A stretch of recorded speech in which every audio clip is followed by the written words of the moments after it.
Long lines of people waiting to get government help. This is happening in Lomas de Zamora, only half an hour away from the center of Buenos Aires.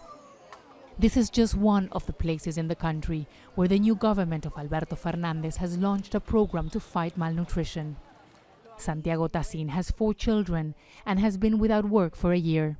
It's a compliment to help us. During these past 4 years, we have seen an increase in prices and it's difficult to make sure the kids eat well. We buy a lot of pasta and rice and they need meat, fish and protein.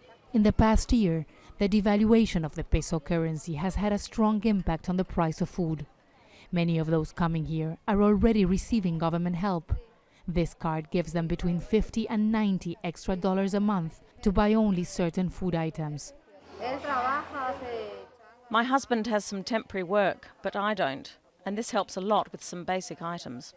The government hopes to distribute over 560,000 cards to help cope with rising malnutrition in the province. On site, children can get vaccinated. And there is a nutrition expert that teaches people how to eat smart. We are telling people what they should buy once they get the card. We talk to them about what type of food their children need. We ask them to buy fruit, vegetables, meat and milk. We see children who are not big enough and others who are overweight.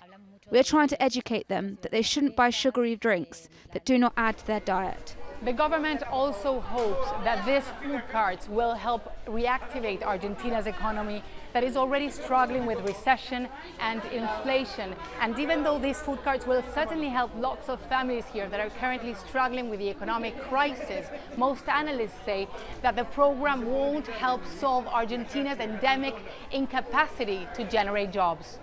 Laura Alonso says the program will inject almost $9 billion in the economy a year.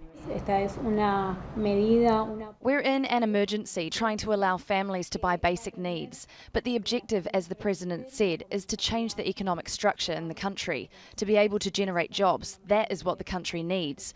By activating the economy, we will generate consumption and hopefully economic prosperity. Argentina produces grain and protein for millions of people around the world, but it has failed to fight malnourishment at home. Only years of sustained economic growth will guarantee better living conditions for those who depend on the government to survive. Teresa, Al Jazeera, Buenos Aires.